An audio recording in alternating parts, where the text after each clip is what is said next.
안녕하세요, 여러분. 안녕하세요. 네, 오늘은 시간교리 문답 66문을 좀 같이 봅니다.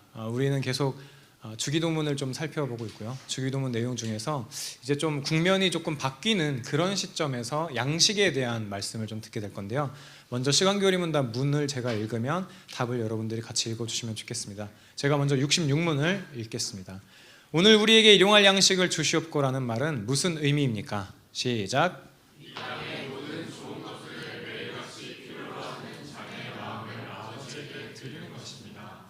우리는 이 단어를 채우는 중뿐만 아니라 영혼을 채우는 관계, 문화, 영적 말씀들을 볼 수 있고 우리의 아버지이신 하나님께서는 그 모든 것을 기쁘게 채우십니다. 우리 주님께서 우리에게 이 모든 것들을 기쁘게 채우시기 위해 그분이 이 땅에서 굶주리고 가난해지신 것을 보며 우리는 확신을 가지고 이 모든 것을 구할 수 있습니다. 네, 그렇습니다. 우리는 계속해서 예수님께서 가르쳐 주신 기도에 대해서 좀 배우고 있습니다. 제가 설교를 하면서 여러분들에게 말씀을 드렸던 것 중에 하나는 예수님께서 우리들에게 기도를 가르쳐 주실 것들이 정말 많았을 텐데 이 주기도문으로 함축해서 가르쳐 주신 것은 그것을 통해서 우리가 알 수 있는 것은 이 주기도문의 내용이 우리들의 기도에 꼭 필요한 내용이다라는 거였죠. 그리고 오늘 우리가 함께 나누게 될 기도의 이 간구의 내용은요, 이전에 우리가 배웠던 세 개의 간구와는 또 다른 종류의 기도를 가르쳐 주시는 예수님을 만날 수 있게 됩니다. 이전의 기도의 내용들을 좀 생각을 해보면요, 소위 뭔가 좀 그럴듯한 기도인 경우가 굉장히 많았죠. 막 하나님의 이름을 위해서 기도하고 그분의 하나님의 나라라고 하는 거대한 주제를 위해서 간구해라라는 것들도 배웠고요. 그리고 나서 하나님 당신의 뜻이 그 뜻대로 이루어지게 해주세요라는 그런 간구까지도 배웠어요. 그것들을 보면서 그러니까 하나님의 뜻이 그 뜻대로 이루어지는 것들을 보면서 감사하게 해주세요라는 뭔가 장엄한 기도를 좀 다뤘어요. 근데 그러다가 갑자기 오늘 우리가 함께 배우게 될 이 본문을 좀 접하게 되는 거예요. 갑자기 양식을 구하라고 합니다. 그냥 먹을 거를 구하라고 하는 거예요. 갑자기 뭔가 급이 떨어진 기도를 예수님께서 우리들에게 요청하시는 것 같습니다. 여기서 말하는 양식이라고 하는 것을 우리말로 좀 바꾸면 그냥 밥이거든요. 밥. 그러니까 하나님 밥 주세요. 갑자기 이렇게 간구하라고 예수님께서 저와 여러분들에게 가르쳐 주시는 거예요. 우리는 이 기도가 예수님께서 가르쳐 주고자 하시는 것들에 함축되어 있는 그 기도의 내용이라는 것을 생각을 할 때 양식을 달라는 이 기도 역시도 굉장히 중요한 기도라고는 생각할 수 있습니다. 그런데 사실 우리는 좀처럼 이 기도를 잘 하지 않아요. 우리는 이따가도 주기도문으로 예배를 마치겠지만 그때 여러분들이 마음이 조금 달라져 있기를 바라지만 그 전에 우리들이 양식을 위한 간구를 할 때에는 그렇게까지 깊게 생각하진 않았을 거란 말이죠. 어쩌면 여러분들은 양식을 달라는 기도를 그냥 우리가 하는 식기도 정도로만 생각할지도 모릅니다. 여러분들이 식사를 하기 전에 기도를 어떻게 할지는 모르겠지만요, 제가 생각했을 때 여기에는 좀 몇 가지 유형이 있는 것 같습니다. 식기도를 할 때 진짜 이제 FM이죠. 정말 이제 딱 이렇게 자세를 딱 잡고 두 손을 딱 모아서 누가 나를 보든 상관 안 한다, 나는 식기도 한다 하고 아멘까지 우렁차게는 아니더라도 이제 하는 그런 유형이 있는가 하면, 어떤 사람은요 그냥 외마디로 기도하기도 하죠. 숟가락을 집어들며 주여 라고 식기도를 퉁치기도 해요. 그냥 이제 주변 사람들의 눈치를 보거나 혹은 같이 식사를 하는 사람들이 교회를 다니지 않거나 그런 사람들이 옆에 있다고 한다면 뭔가 식기도를 오래 하기도 어렵게 느껴지기도 합니다. 우리가 오늘 우리에게 양식을 주세요라는 기도가 정말 방금 식기도에 대해서 제가 좀 우스꽝스럽게 얘기를 한 것처럼 이 정도로만 생각해도 정말 괜찮은 걸까요? 저는 지금부터 성경에 기록되어 있는 이 단어를 하나씩 살펴보면서 여러분들에게 주께서 주신 기도를 좀 이렇게 함께 나누고자 합니다. 먼저 양식이라고 하는 단어를 좀 살펴보면 좋을 것 같은데요. 앞에서 말씀드린 것처럼요, 이 양식이라고 하는 것은 1차적으로 당시 백성들의 주식을 의미했어요. 주로 먹는 것들이요. 그러니까 빵을 말하는 거죠. 그러니까 우리의 양식의 1차적인 의미로만, 양식이라고 하고 있는 이 단어의 1차적인 의미로만 예수님의 기도를 해석하기만 하면 우리가 좀처럼 기도하지 않는 이유를 찾을 수 있어요. 왜죠? 우리는 이 기도가 별로 필요하게 느껴지지 않거든요. 뭐 밥까지 달라고 기도를 합니까? 라는 생각도 할 수 있어요. 뭔가 결핍이 있어야 더 간절하게 기도를 할 텐데 사실 요즘에는 밥을 달라고 하는 기도를 그렇게까지 간절하게 하는 사람들을 만나기는 점점 어려워지고 있는 것 같습니다. 차라리 하나님 오늘 우리에게 일용할 오마카세를 주세요. 하나님 우리에게 이용할 맥북 M5 15인치 노트북을 주세요 라고 간구를 한다든지 라고 하나님께서 가르쳐 주셨다면 우리의 기도가 더 간절해졌을지도 모릅니다. 그런데 빵이라고만 생각하면요 뭔가 한없이 하찮게 느껴져요. 우리에게 별로 필요 없게 느껴지니까요. 그런데 양식이라고 하고 있는 단어에 함축되어 있는 의미를 우리가 조금 더 살펴본다면요 조금 다르게 우리는 이해할 수 있을 겁니다. 양식이라는 단어를요 여러 신학자들이 해석을 하면서 어떤 사람들은 이 단어를 그냥 이거는 성찬이야 라고 좀 생각을 하기도 했고요. 어떤 사람들은 하나님의 계명으로 보기도 했고 뭐 육적인 양식만을 의미한다 혹은 뭐 영적인 양식만을 의미해 라고 보기도 했는데요. 마지막으로 이 종교개혁자인 루터와 칼빈을 좀 보면요 양식을 인간이 이 땅 가운데에서 인간다운 삶을 영위하기 위해 필요한 모든 조건들을 말한다라고 그렇게 해석을 하고 있습니다. 특히 루터 같은 경우는요 루터도 저희가 보고 있는 이런 시광교리문답과 같은 소유리 문답을 좀 만들었는데요 거기서 양식에 대해서 이렇게 좀 해석을 하고 있죠. 일용할 양식이라고 하는 것은 우리 삶을 위한 양식과 필수품에 속하는 모든 것들이다. 곧 음식과 의복과 신발, 집, 정원, 경작지, 가축, 돈, 재산, 올곧은 배우자와 아이들, 착한 식솔들, 강직하고 신실한 통치자들, 좋은 정부와 날씨와 평화, 건강과 품격과 명예, 좋은 친구, 신실한 이웃과 같은 이 모든 것들을 양식에 이제 다 다른 단어가 생각이 안 나요. 때려 넣는 거죠. 그래서 이 양식의 모든 것들이 다 포함되어 있다라고 말하고 있어요. 그리고 칼빈 역시도 마찬가지입니다. 칼빈 역시도 이 간구에 대해서 궁극적으로 인간이 가지고 있는 염려라고 하는 것을 하나님께 맡기는 간구다라고 그렇게 이야기를 하고 있어요.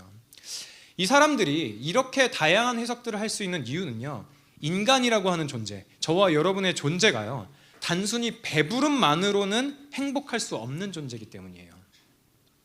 물론 여러분들 가운데서는 저는 지금 행복한데요 저는 점심 먹고 와서 배부르고 행복한데요 라고 할 수도 있겠지만요 루터는요 특히 하나님의 형상에 대한 되게 중요한 논문을 좀 작성하기도 했는데요 그런 그 루터에게 인간다움이라고 하는 것은 단순히 배부른 인간 그 이상의 의미를 가지고 있었다라는 거예요. 그렇기 때문에 일용할 양식을 해석하는 데 있어서도 폭넓게 좀 해석할 수가 있었던 것이죠. 여기서 양식이라고 하는 단어는요 제유법에 해당하는 단어입니다. 제유법은 부분으로 전체를 해석하는, 전체를 표현하는 그런 방법이잖아요. 예를 들어서 뭐 빵이 아니면 죽음을 달라라고 했을 때 진짜 빵만을 말하는 게 아니라 그 빵이라고 하는 단어가 모든 것을 포함하고 있는 것처럼 여기서 말하는 것도 하나님께서 우리가 알고 있는 이 양식이라고 하는 것이 우리에게 필요한 모든 것들을 다 포함하고 있다라고 우리는 그렇게도 볼 수 있다라는 거죠.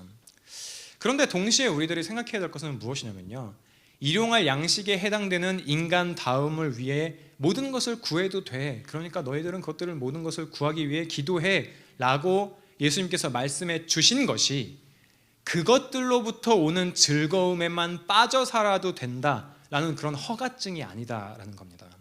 아 그래? 그러면 모든 것을 위해서 정말 구하겠어 라고 하면서 그 즐거움만을 누리라는 허가증으로 우리에게 이 기도를 주신 것은 아니다라는 거죠.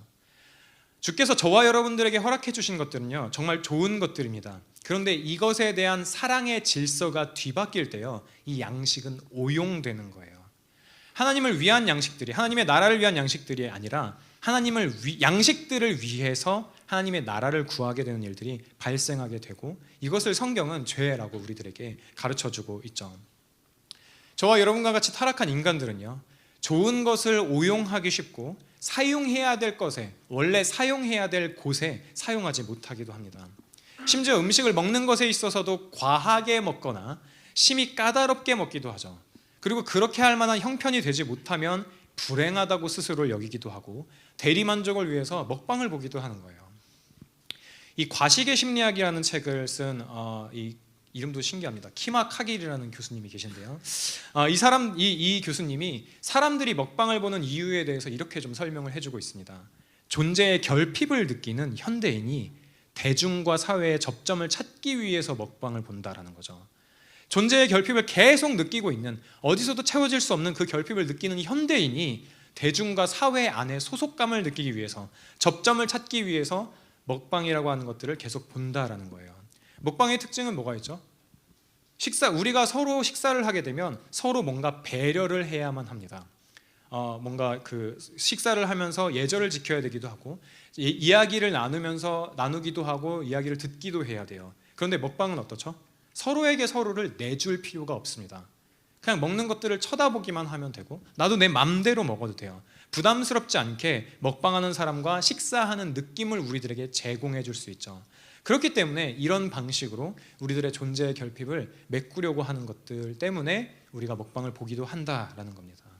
그런데 여러분, 이런 방식으로는요, 인간 내면에 있는 공허와 결핍을요 절대로 채울 수가 없습니다. 인간다운 삶을 살아갈 수가 없어요. 하나님이 없기 때문에 생기는 공허함은요, 하나님만이 채우실 수 있다라는 겁니다.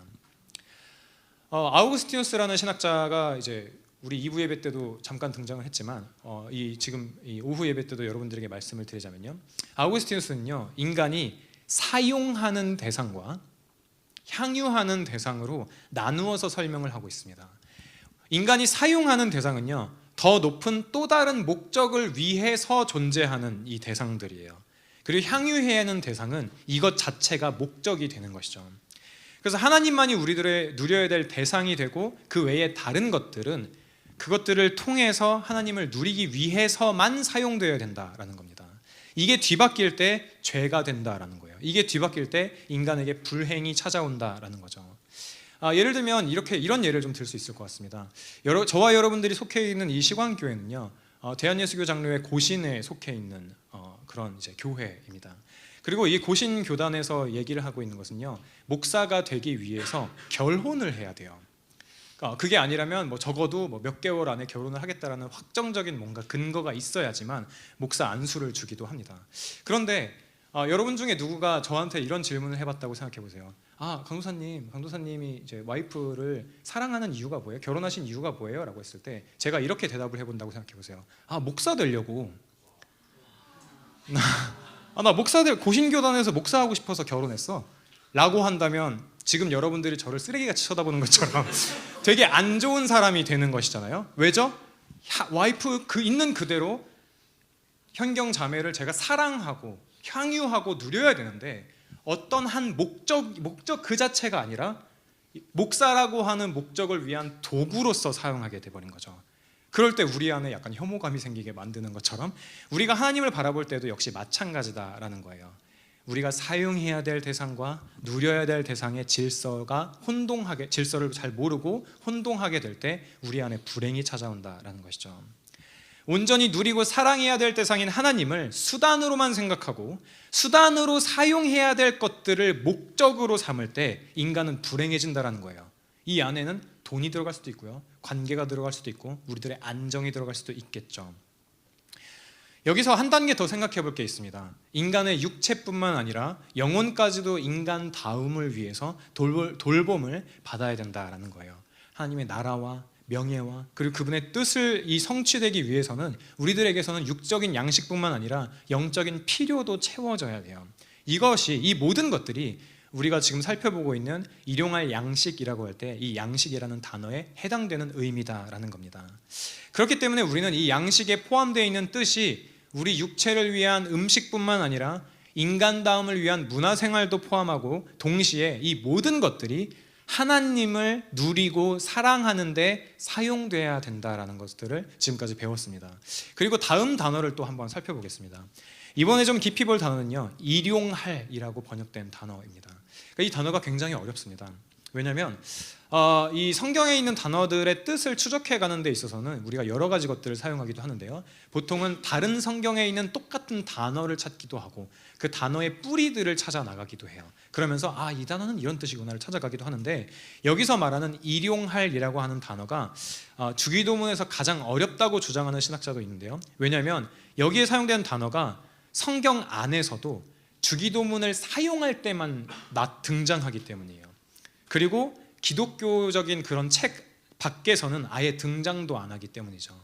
근데 다만 그때의 시대적인 배경을 가지고 유추해 봤을 때 주로 매일매일에 혹은 오늘에 혹은 내일에 양식을 주세요 라고 우리가 추측할 수 있을 뿐입니다.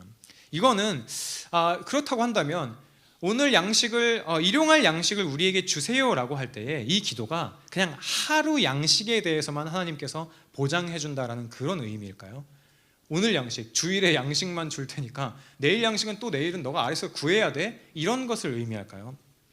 아마 그렇지 않을 겁니다. 왜냐하면 심지어 같은 주기도문이 기록된 마태복음 6장을 보면요, 예수님께서 우리들에게 이렇게 말씀하시거든요. 그러므로 내가 너희에게 이르노니 목숨을 위하여 무엇을 먹을까 무엇을 마실까 몸을 위하여 무엇을 입을까 염려하지 마라.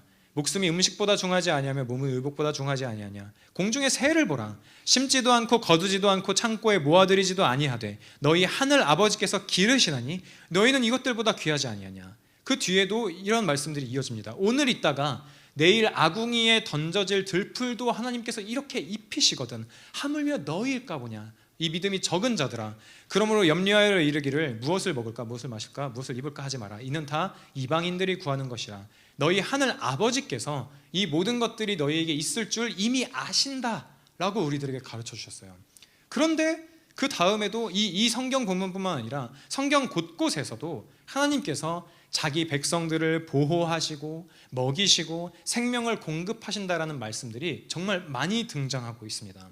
근데도 예수님께서는 우리들에게 이런 기도를 가르쳐 주시는 거예요. 일용할 양식을 구해라라고요. 매일매일의 양식을 구하라고 우리들에게 가르쳐 주신다라는 거죠. 그 예수님은 왜 그러시는 걸까요? 하나님께서 우리를 사랑하신다 하셨잖아요. 무엇을 먹을지 입을지 뭐 할지 염려하지 말라고 이미 말씀하셨잖아요. 근데 왜 구하라고 하시냐라는 거죠. 차라리 너희는 이렇게 기도해 일용할 양식이 아니라 10년치 양식을 구해라. 너희들이 일생 동안 살 동안의 양식을 구해라로 간다면 조금 더 납득이 될지도 모릅니다. 근데 매일매일의 양식이에요. 여기서 우리는요, 이 기도라고 하는 것의 본질에 대해서 좀 생각을 해볼 필요가 있습니다. 여러분들은 기도를 하실 때 어떤 마음으로 왜 하십니까? 기도는 도대체 뭘까요? 우리는 지금까지의 이야기를 통해서 생각을 해보면 뭐든지 구할 수 있어요. 인간다움을 위한 무엇이든지 구할 수 있다고요. 우리의 필요를 위해서 먹을 것, 입을 것, 욕구에 대해서도 기도할 수 있다라는 거예요. 근데 이런 행위가 기도의 전부는 아니다라는 거죠. 기도는요, 하나님과의 교제입니다. 기도를 통해서 우리는 인격 없는 자판기를 만나는 게 아니에요. 우리는 인격적인 우리를 사랑하시는 그런 하나님을 만난다라는 거죠. 어쩌면 우리 모인 이곳에 있는 여러분들 중에서는 그냥 기독교가 뭔지도 모르겠고 그냥 친구 따라서 오신 분들이 있을지도 모릅니다. 그런 분들은 이렇게 느낄 수도 있죠. 일용할 양식을 달라는 기도? 그거 그냥 마음의 안정을 얻기 위한 자기 암시 아니에요? 결국 빵은 내가 사서 먹는 거잖아요. 결국 내 돈으로 내 통장에서 내가 원하는 것들을 사 먹는 거잖아요. 도대체 하나님께서 내게 주신 것은 무엇이 있죠? 근데 왜 하나님께 일용할 양식을 달라고 구하라고 명령하시는 거죠? 라고 생각할 수 있어요. 그런데 한번 조금만 더 생각해 보자고요. 그러면 저와 여러분들은 내가 벌어서 내가 먹습니다 라고 생각하지만 사실 진짜 우리가 통제할 수 있는 게 얼마나 되냐라는 거예요. 오늘 숨 쉴 수 있는 폐, 내가 심장이 뛸 수 있는 것들, 또 잠을 자면 밤새 몸을 회복시키는 면역 같은 것들, 전기가 끊기지 않는 것들, 사고가 나지 않는 교회에 오는 길들, 어제와 같은 평화가 오늘도 이어질 수 있는 것들, 이 중에서 여러분들이 만들고 여러분들이 확실히 보장했다라고 말할 수 있는 게 얼마나 되겠냐라는 거예요. 우리는요, 실은 대부분 무언가를 받는 사람으로서 존재하고 있습니다. 하나님으로부터요. 우리가 이 사실들을 생각하지 않으면 보통 두 가지 생각을 하게 됩니다. 하나는요, 그냥 다 우연으로 치부해버리는 거예요. 어차피 다 우연이야. 어차피 다 우연으로만 발생하는 일들이야. 그렇게 생각하게 된다면 우리들은 우리들의 인생 전체를, 심지어 우리의 영혼까지도요, 우연에 맡기게 됩니다.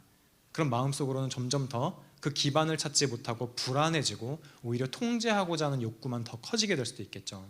또 하나는요, 우리가 누군가로부터 받는 인생이라고 한다면 그 받는 것들의 근원이 있지 않을까를 우리도 생각해 볼 수 있다라는 거죠. 기독교가 말하는 하나님은요, 허공에 떠있는 그냥 관념이 아니라 현실을 가장 정확하게 설명하는 하나님입니다. 우리가 매일매일 경험하는 이 취약성과 의존성은요, 인간이 원래 자기 힘만으로 충분한 존재가 아니라는 것을 보여줄 수 있다라는 거죠. 그리고 또 우리 안에는 이런 생각들도 있어요. 왜 우리는 나만 배부르면 돼 라는 생각을 잘 하지 못할까요? 왜 우리 마음 한 구석에서는 계속 마땅히 나눠야 되고 마땅히 책임져야 된다라는 그런 소리가 우리 안에서 들리냐라는 거죠. 만약 우리가 살고 있는, 저와 여러분들이 살고 있는 이 세상이 진짜 생존 게임이고 선과 악을 고르는 것이 그냥 취향의 차이라고 한다면 희생을 하는 것, 이웃을 위해서 희생을 하는 것은 그냥 끝없는 손해가 될 뿐이고 나의 소유를 나누는 것은 정말 바보 같은 행동이 됩니다. 그런데도 우리는요, 희생하는 삶을 아름답게 느끼기도 하고 이기적인 삶을 부끄럽게 여기기도 해요. 아, 저렇게 살면 안 되겠다, 나는 더 나누면 살아야겠다라는 생각을 하게 된다는 거죠. 그럼 도대체 그런 마음들은 어디서부터 오느냐라는 거예요. 우리는요, 단순히 배고프고 배부르면 괜찮은 그런 동물이 아니라 하나님 앞에서 의미와 책임을 부여받은 존재들이다라는 거예요. 그래서 그런 마음들이 우리 안에 이렇게 솟아오른다라는 거죠.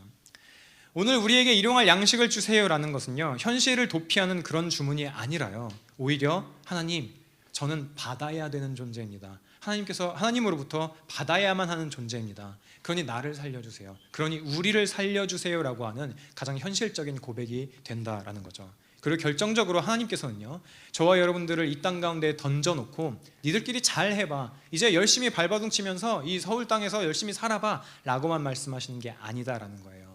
예수 그리스도께서는요, 실제로 이 땅 가운데 내려오셔서요, 배고픔 가운데 거하셨고 눈물을 흘리셨고 십자가까지도 들어오셨습니다. 그러니 이 기도라고 하는 것은요, 그냥 없는 것을 있다고 억지로 믿는 자기 암시가 아니라 현실 속에서, 우리가 살고 있는 이 현실 가운데에서 가장 위대한 공급자와 관계를 맺는 길이다라는 거죠. 우리는 우리의 기도를 들으시는 인격적인 하나님을 만납니다. 이러한 관점에서 일용할 양식을 달라라고 하는 이 기도는요, 이 기도가 가르치고 있는 바는요, 그냥 우리가 누리는 모든 것들이 정말로 하나님으로부터 왔다라는 것을 매일매일 고백하는 것과 같습니다. 그러니까 이런 측면에서 특히 우리에게 있어서 이 기도는 정말 어색해요. 왜냐하면 우리는 우리가 누리는 것이 하나님으로부터 왔다라고도 생각은 하는데 동시에 내가 내 힘으로 벌었다라고 생각하니까요. 그런데 여러분, 진짜 그 모든 것들이 어디서 왔는지 한번 생각해 보자는 거죠. 저와 여러분들이 가진 힘은 어디서 왔습니까? 여러분들이 경제활동을 무언가를 할 수 있는 지식은 어디서 왔습니까? 여러분들이 시험 공부를 할 수 있는 능력들은 어디서 왔죠? 물론 여러분들은 내가 공부했어요, 내가 배웠어요 라고 말할 수도 있을 겁니다. 내가 열심히 준비해서 회사에 들어가서 월급을 받은 거예요 라고 말할 수도 있을 거예요. 그런데 여러분들이 그렇게 공부할 수 있는 환경은 누가 주신 겁니까? 여러분들이 별탈 없이 사람들과 관계를 맺을 수 있는 것들은 정말 여러분들의 능력에만 있었습니까?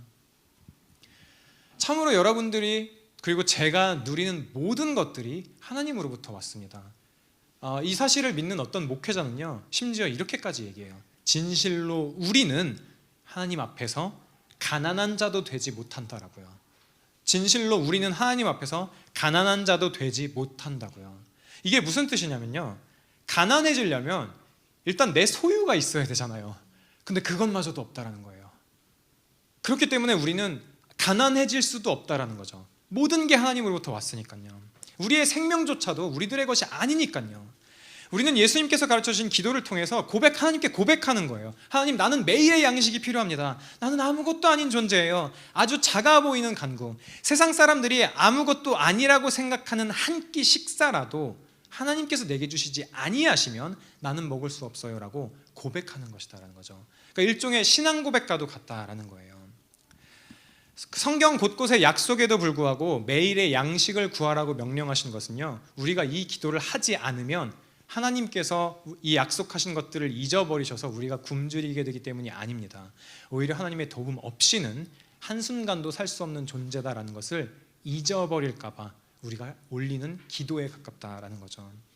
그럼 이 기도를 우리는 언제 가장 잊어버립니까? 여러분들은 이 기도를 계속 기억하면서 살고 있습니까? 여러분들은 매일의 양식을 하나님께 구하고 있습니까? 우리가 이 기도를 가장 빠르게 잊어버릴 때는요, 교만할 때예요. 하나님 없이 넉넉하게 내 인생을 꾸려갈 수 있다라고 생각할 때 이 기도는 가장 하찮은 기도가 되어버립니다. 우리가 일용할 양식을 구하지 않는 삶을 계속 살아가고 평소의 기도 리스트에서 이 일용할 양식에 대한 기도를 아예 없애버린다면요, 사실 우리는 이렇게 고백하는 거예요. 하나님, 돈은 제가 벌게요. 당신은 내 구원만 책임져 주세요. 이 땅 가운데서 사는 것들, 이 땅 가운데서 아등바등 살아가는 것은 그건 제 힘으로 할 테니까 당신은 내가 죽고 나서 천국이나 만들어 놓으세요 라고 고백하는 것과도 같다라는 거예요. 이 기도를 잊어버리게 만드는 가장 강력한 요인은요, 나쁜 게 아닙니다. 하나님께서 저와 여러분들에게 주신 가장 좋은 선물들이에요. 우리들의 능력이요, 우리가 가진 기술들이요, 하나님께서 허락해 주신 능력과 기술들이요, 그게 우리로 하여금 하나님께 이 간구를 하는 것을 가장 빠르게 잊어버리게 만든다라는 거죠. 저와 여러분은 저와 여러분들의 손에 있는 것들을 당연하게 여기곤 합니다. 엄청난 기술이 아니라고 할지라도요, 사람들과 대화를 하는 것, 사람들의 말을 듣고 입으로 말하는 것, 우리들의 지성을 사용해서 무언가를 계획하는 것들, 이런 것들을 위해서 기도씩이나 하진 않습니다. 당연하게 여기니까요. 그런데 정말 이게 당연하냐라는 거예요. 적어도 시편 104편의 시인은 그렇게 생각하진 않았던 것 같습니다. 왜냐하면 이렇게 고백하거든요. 이것들은 다 주께서 때를 따라 먹을 것을 주시기를 바라나이다. 주께서 주신즉 그들이 받으며, 주께서 손을 펴신즉 그들이 좋은 것으로 만족하다가, 주께서 낯을 숨기신즉 그들이 떨고, 주께서 그들의 호흡을 거두신즉 그들은 죽어 먼지로 돌아가나이다. 주의 영을 보내어 그들을 창조하사 지면을 새롭게 하시나이다. 여러분 어떻습니까? 세상에서 가장 확실한 것이 내가 살아있는 것이라고 생각하십니까? 내게 가장 불확실한 것이 죽음이라고 생각하십니까? 아닙니다, 여러분. 가장 확실한 것은요, 저와 여러분들은 분명히 언젠가 죽는다라는 것이고요, 가장 불확실한 것이 어쩌면 우리가 살아있는 것일지도 모릅니다. 여러분, 저와 여러분은요, 절대 스스로 존재할 수 없는 인간입니다. 스스로 존재할 수 있는 존재는요, 오직 하나님밖에 없어요. 기도는 그분의 존재를 인식하면서 우리를 그분께 맡기는 행위다라는 거죠. 그럼 이 기도의 좀 적용에 대해서 좀 생각을 해봅시다. 이 기도는 누구에게 해달라는 기도일까요? 이 주기도문에 지금까지 우리가 3개의 간구를 살펴봤고, 오늘 이제 4번째 간구인데요, 이 4번째 간구에서부터 크게 달라지는 것 중에 하나는요, 처음에 3개의 간구는 당신이라고 했어요. 당신의 이름이 거룩히 여김을 받으시오며, 당신의 나라가 임하시오며, 당신의 뜻이 그 뜻대로 이루어지게 해주세요 라고 간구했다면, 이 4번째 간구에서부터는 우리가 사용되죠. 우리라고 하는 단어가요. 한글 성경에서는요, 동어가 반복돼서, 같은 단어가 반복돼서 생략된 것처럼 보이지만요, 헬라어 본문을 보면요, 우리가 2번 등장해요. 그러니까 넣어서 번역을 하자면 이런 거죠. 오늘 우리에게 일용할 양식을 주세요라고요. 이렇게 2번씩 반복을 하고 있어요. 우리라고 하는 이 표현이 2번이나 강조된 것은요, 이 기도를 우리가 언제 맞춰야 되는지, 언제 이 기도 제목을 우리의 기도 리스트에서 지워버려야 될지를 우리들에게 가르쳐 줍니다. 이거는 나의 일용할 양식을 위한 기도가 아니다라는 거예요. 이게 의미하는 바는 뭐죠? 내 배부름이 끝나면, 내가 문화생활을 누릴 수 있게 되면, 그럼 하나님께서 이 기도를 완전히 이루어 주셨구나 라고 하고 기도를 멈춰서는 안 된다라는 거예요. 주께서 이 기도를 내 만족에서 그치지 않게 가르쳐 주셨다라는 거죠. 우리의 만족이 이 기도의 목표다라는 거예요. 우리의 만족이요. 주께서 교회를 우리로 부르셨어요. 우리라는 이 기도가 어려운 점은 또 뭐가 있을까요? 하나님께서 이 기도를 실행하실 때에 사람을 사용하신다라는 게 참 어렵죠. 하나님, 우리들에게 일용할 양식을 주세요라고, 우리 청년일부에게 일용할 양식을 주세요라고 기도한다면 하나님께서는 누군가의 마음을 통해서 구제 헌금을 하게 하시기도 하고, 누군가에게 맛있는 음식을 먹이게 하시기도 하는 그런 방식을 사용해 주신다라는 겁니다. 우리가 가진 모든 것이 하나님으로부터는 것을 우리가 잊어버릴 때요, 우리는 우리들의 소유를 다른 사람들에게 넘겨주는 것을 끔찍히 싫어하게 됩니다. 왜냐하면 내가 얼마나 내가 피땀 흘려서 만든 것인데 이걸 어떻게 나눌 수 있겠어요? 내가 내 힘으로 번 건데 어떻게 나눌 수 있겠어요? 내가 나의 안전만을 추구할 때요, 우리가 안전이라고 하는 그런 안락함이라고 하는 우상을 섬길 때요, 내가 벌어들인 돈으로 안전을 산다라고 생각할 때요, 내가 가지고 있는 돈을 다른 사람들한테 나눈다는 것은 그만큼 내가 불안전해진다는 것을 의미합니다. 예를 들어서 통장에 있는 100만 원이 저의 안전이라고 생각해 보세요. 이 돈이면 내 미래가 보장되고, 안 될 것 같은데 내가 아플 때 고칠 수 있고 감기 정도만 고칠 수 있을 것 같은데 내가 가치 있는 존재라는 것을 보여주는데 100만 원 중에서 10만 원을 이웃을 위해 도왔다고 생각해 보세요. 나한테 90만 원만 남겠죠? 그건 또 무슨 말이죠? 내 안전의 10%가 사라졌다라고 생각하게 되겠죠. 우리가 돈을 우리들의 안전이라고 생각할 때 그렇게 생각하게 된다는 거예요. 그리고는 염려가 시작되게 되는 거죠. 저와 여러분들의 궁극적인 안전은요, 저와 여러분들의 소유에 있지 않습니다. 이 모든 것들을 베푸신 신실하신 하나님께 저와 여러분들의 안전이 있어요. 이런 의미에서 이 기도에 우리에게라고 하면서 이 표현이 2번이나 등장한 것은요, 우리 사회에 만연한 이기주의를 죽여달라는 기도와도 가깝습니다. 우리 사회라고 하기 전에 나를 장악하고 있는 이기주의를 죽여달라는 말과도 같은 것이죠. 나만 배부르면 돼, 불행은 나만 아니면 돼 라는 마음으로 살아가는 그런 자세를요. 그렇기 때문에 주기도문으로 기도를 할 때마다 우리는 생각해야 됩니다. 우리의 일용할 양식을 달라는 기도를요, 내가 배부르다고 이 기도를 절대 힘 뺀 채로 해서는 안 돼요. 우리 가운데 줄인 자가 있다면요, 우리 중에 양식을 누리지 못한 자가 있다면요, 우리 중에 양식 없음으로 인해서 하나님을 누리는데 지장을 느끼는 사람이 있다면, 지장받고 있는 사람들이 있다면, 어려움을 느끼고 있는 사람들이 있다면요, 우리는 이 기도를 그 어느 때보다도 간절하게 이루어 주시길 바라면서 끊임없이 해야 된다라는 겁니다. 저와 여러분에게 이 기도가 간절한 이유는 무엇입니까? 우리는 무엇을 근거로 해서 이 기도를 할 수 있죠? 이 기도를요, 누가 가르쳐 주셨는지를 생각해 봐야 돼요. 예수님이 가르쳐 주셨죠. 그리고 우리가 배운 기도가 뭐죠? 우리에게 일용할 양식을 주세요라고요. 예수님께서는요, 자기 자신을 우리 안에 포함시키십니다. 만물의 창조주인 그 하나님께서요, 하나님이신 예수 그리스도께서 자기 자신을 피조물과 함께 불리는 존재로 낮추시고 피조물의 입장에서 간구하시겠다라시는 거예요. 죽기까지 낮아지심을 통해서요. 토마스 왓슨이라는 목회자는요, 하나님께서 양식을 주실 때에 자기 원수들에게도 주신다라고 말하면서 이렇게 고백을 하고 있습니다. 누가 그의 원수들에게 양식을 보내주겠는가? 사람들은 그들의 원수를 위해 그물을 펼쳐놓고, 사람들은 그렇겠죠, 그물을 펼쳐놓고 걸리라고요. 그런데 하나님은 식탁을 펼쳐놓으신다. 이슬은 장미꽃 위에도 내리거니와 가시나무 위에도 내린다. 하나님의 구호물의 이슬은 가장 나쁜 사람에게도 내린다. 하나님은 자기를 대적하며 벌린 입에도 빵을 넣어주신다. 하나님의 인자하심은 정말 항상 있도다 라고요. 한번 생각을 해볼까요?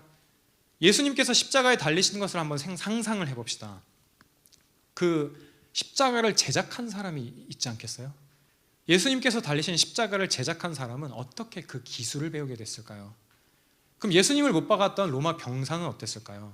십자가 위에서 오랫동안 고통을 당했을 때에 예수님이 죽었는지를 확인하려고, 확실하게 죽여버리려고 창을 찔렀던 그 능력들은, 그 로마 병사는 그 능력을 어떻게 배우게 됐을까요?